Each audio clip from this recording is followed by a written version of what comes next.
I'm telling you, it completely not just changes your relationship with your cycle. It really changes how you identify as a woman. It changes your relationship with yourself, with the world, with others. It's like it gives you this kind of self-clarity that before I never got by being clueless around my period and when it came and what it meant when it came.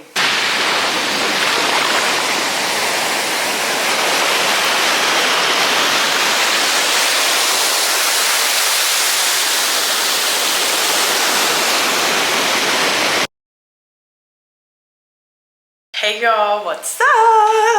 What's up?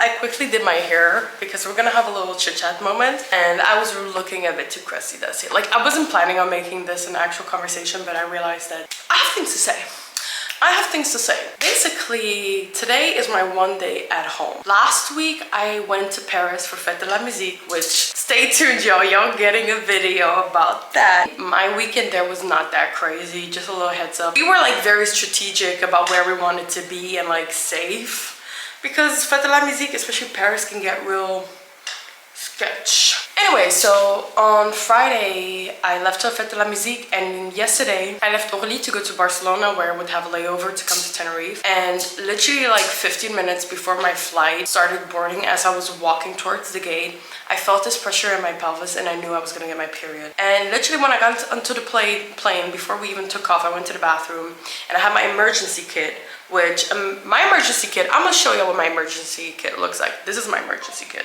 Hello from Italy. Hello from Sardinia, actually, to be very specific. This is my emergency kit.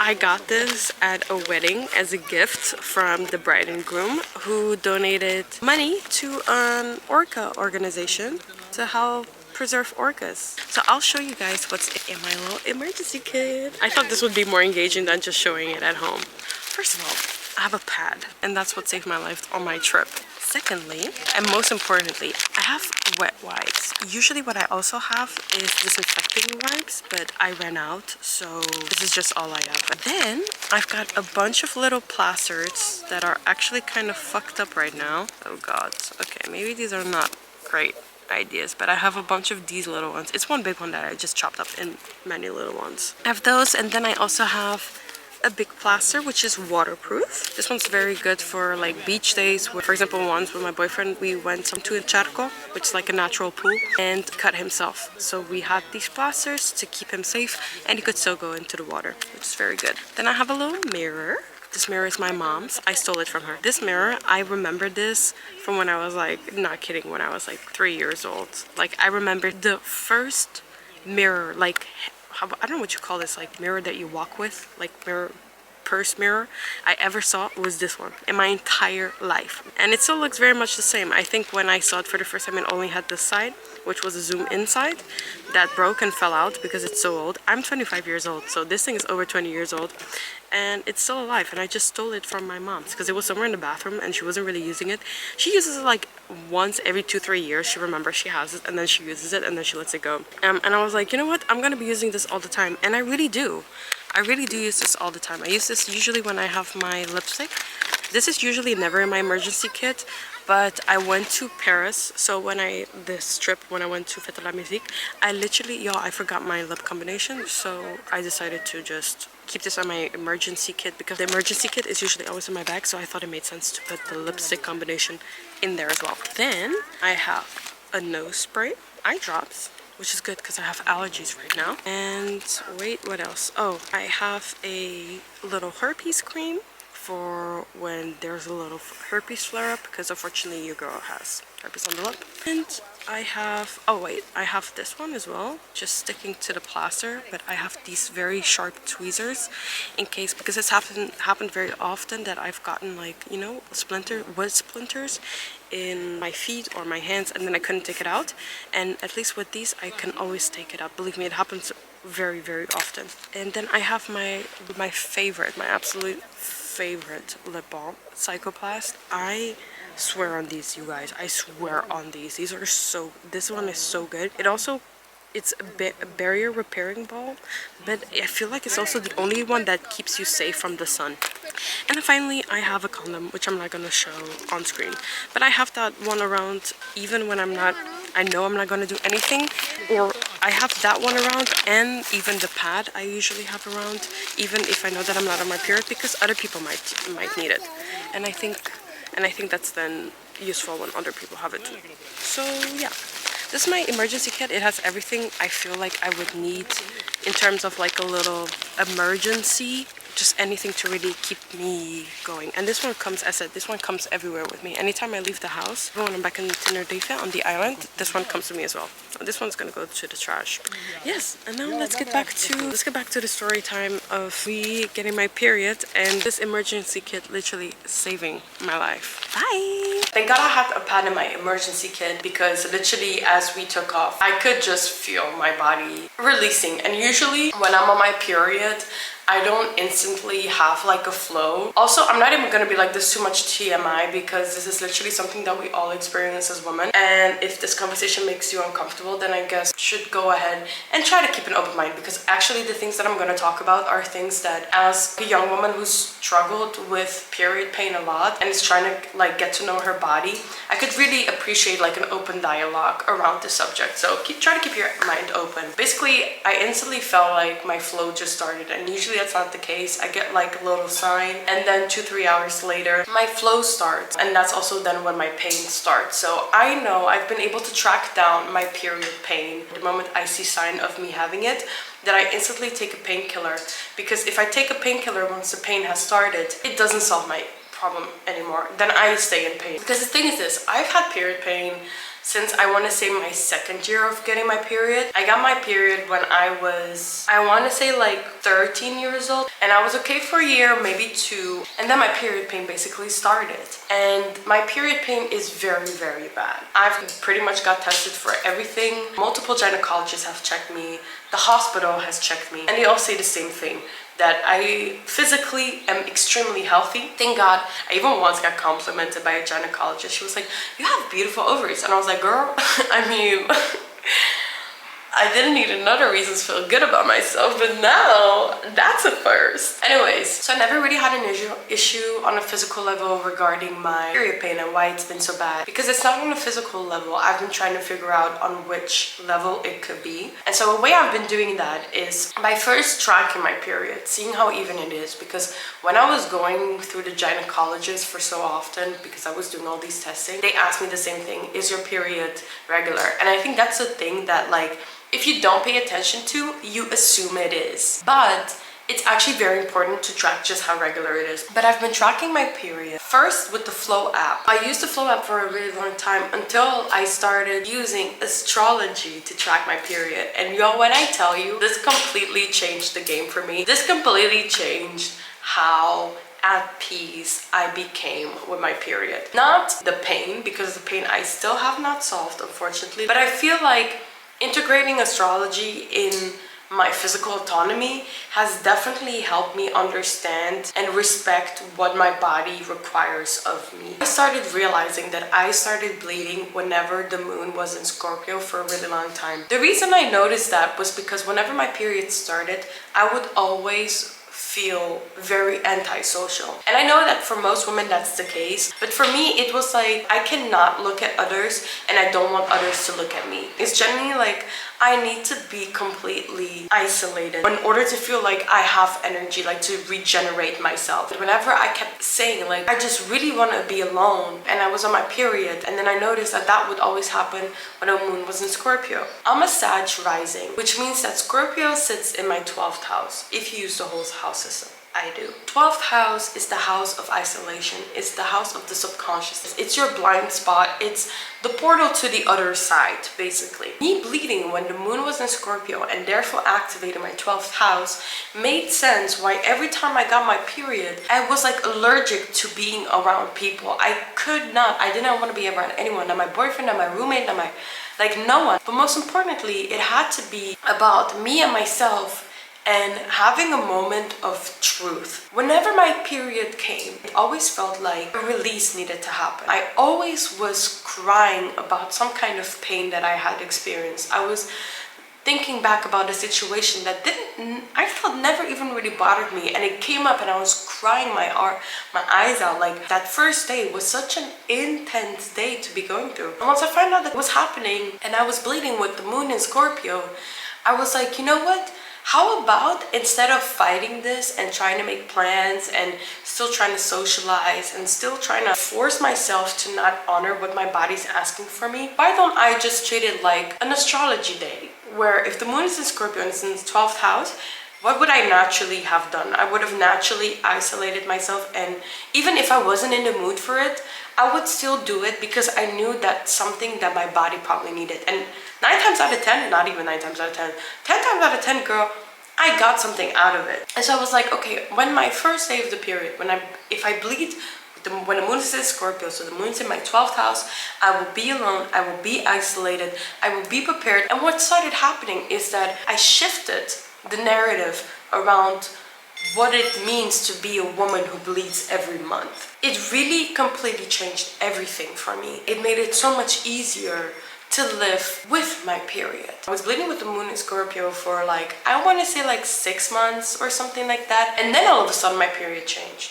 And it was interesting because how it started off, that 6-month journey, and how it ended was so different. I went from being a woman who dreaded having her period and who felt unprepared and surprised every time it came, because even the Flow app was never as accurate as astrology. It would say it's gonna come in 2 days, and then the moon would be in Scorpio 2 days before that, so I would bleed with it. Or it would say, oh, your period is late, but we were still in, the moon was still in Libra, and then the moment the moon entered Scorpio, I started bleeding.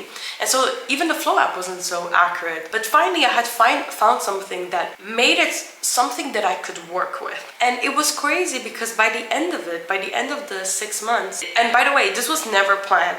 I never planned to make this okay, I'm gonna do this for 6 months. It was just, I'm gonna pay attention whether this is something that's accurate, whether this is something that's working. And it did. And by the end of the 6 months, y'all, whenever the moon was gonna enter Scorpio, I was excited. I was like, wow, I cannot wait for this time with me and my period, where I know I need my journals, I need my music, I need to walk in the park, I need to just lay in the sun for a little bit and go for an ice cream and spend all day just alone and resting. If I couldn't have that in the house, I would stay at my boyfriend's place because he would travel a lot. And if I couldn't have it at his place, I would just spend the entire day outside, just on the retreat, napping. I'm not even exaggerating. I really honed into this theme of what it means to have the moon highlighting your 12th house. It was such a beautiful time that I still think about often. And now when the moon is in Scorpio, I don't bleed with the moon in Scorpio anymore. But when I know that the moon in Scorpio is coming up, it's changed how I go about it. I don't feel the need to isolate myself anymore because I live alone.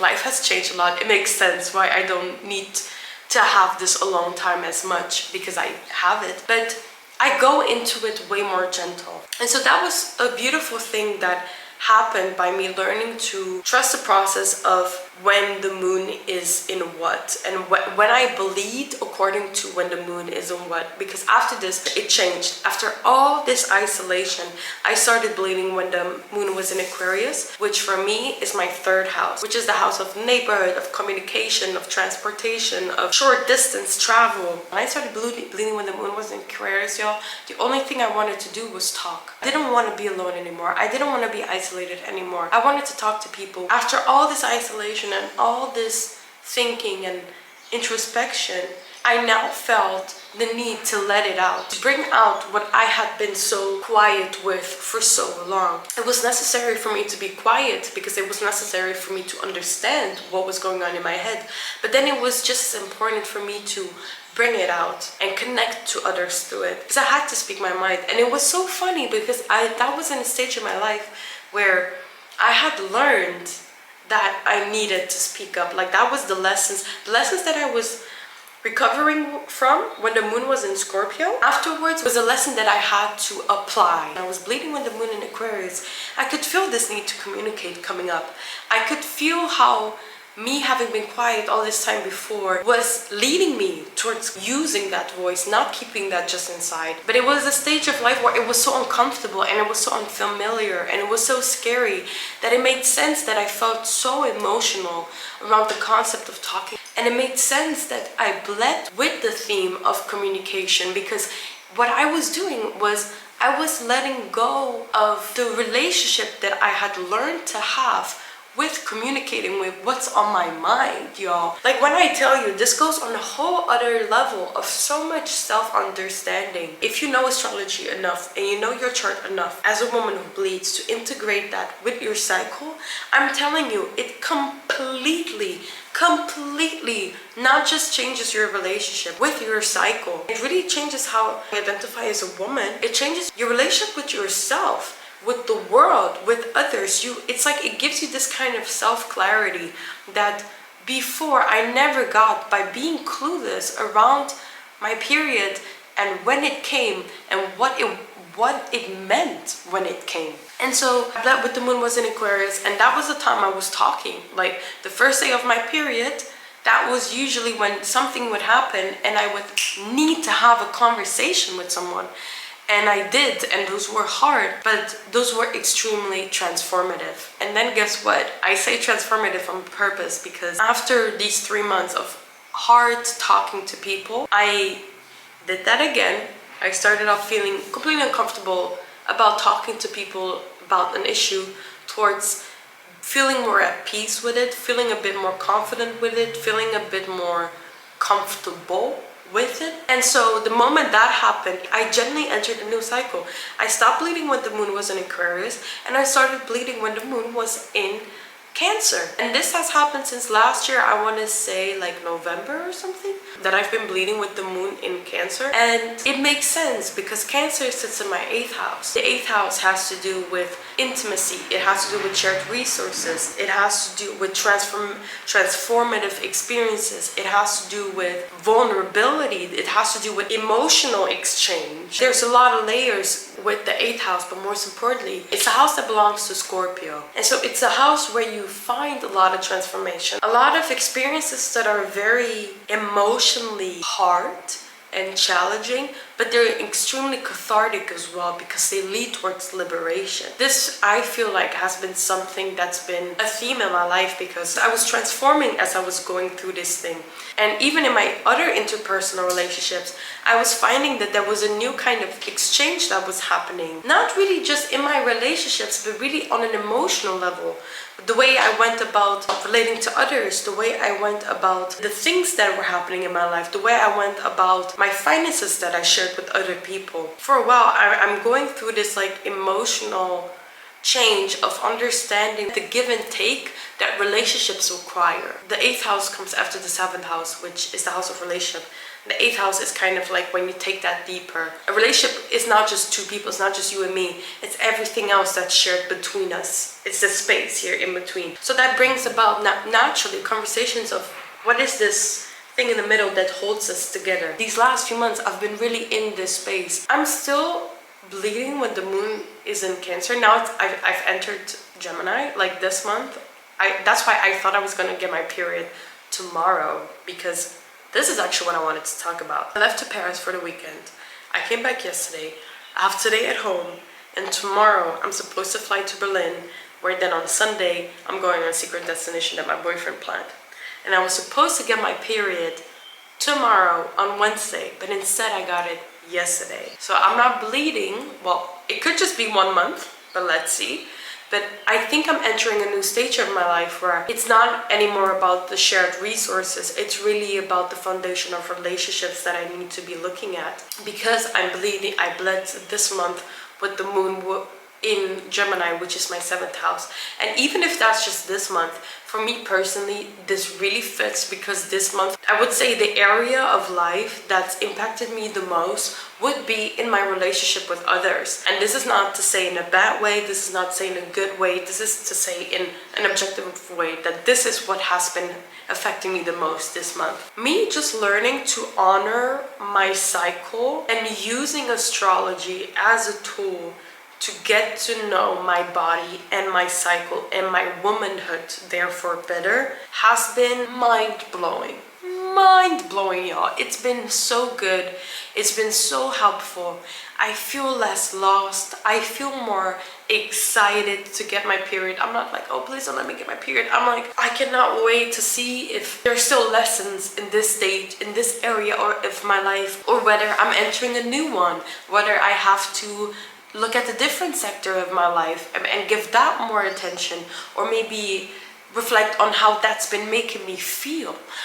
Reflect on if there's something there that I feel like I need to let go of, to purge of, to cleanse myself of. Because that's just really what it is with bleeding as a woman, with having your cycle. It's really your body letting go. It's on a physical level, shedding what your body does not need anymore. How beautiful is it to say that it does that to us, not just on a physical level, but on a mental level, on a spiritual level, on an emotional level. It's such an honor, and that's why I'm so grateful for knowing astrology enough to be able to apply it in my life in this way, because it's really made me so much more proud and so much more grateful to be a woman who bleeds. And yeah, and I just really wanted to share this with you guys because today, this Tuesday, I was supposed to work. I canceled for work because I was in so much pain this morning. The pain is another subject that I need to talk about, and that's actually why I wanted to kind of go with explaining why I've been using astrology for my period, because as someone who struggles every month with really vomiting, passing out, hot flashes of hot and cold, like fever, and having such a pain that I ended up in the hospital, but still being told that there's nothing wrong with me. I really had to go and try to find my own resources to understand where this pain is coming from, because if it's not on a physical level, maybe it's on a mental level, maybe it's on a spiritual level. That's why I've been really using astrology as to kind of like figure out, maybe I truly don't have an issue on a physical level, maybe I do and I just haven't found the right doctor yet who's gonna figure that out. But until I do that, it's very windy, sorry. But until I do that, I can at least take care of my emotional self, of my mental self, and my spiritual self, and use that to navigate my period in a better way. Yeah, I just wanted to share this now that I spend my Tuesday at home and I'm not doing anything, not feeling like doing anything, feeling very tired, and just really respecting that what my body wants from me. So yeah, I just want to say thank you so much for listening. I hope I said everything that I wanted to say about this.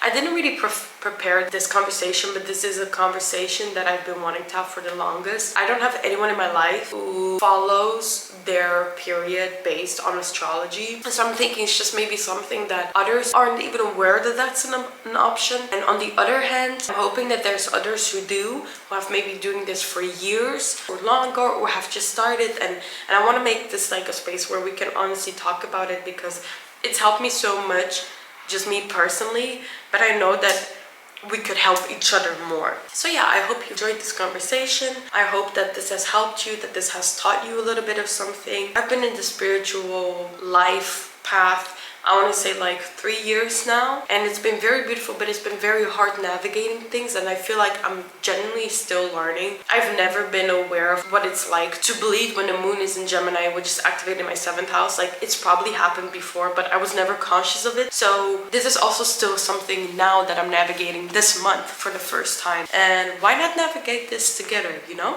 So don't be scared to share what you've experienced, share what you've learned, share what you think, and I will get back to you, because I think this matters. I think talking to each other matters. So yeah, thank you for watching. I hope you enjoyed. There's many more videos coming up. Also, little bracket, I'm in a stage of life where I'm creatively like inspired again and motivated again. I will definitely get back to posting more, but what I can promise is that I'm just excited to be out there and talking about these things with y'all. So thank you for watching, and I love you.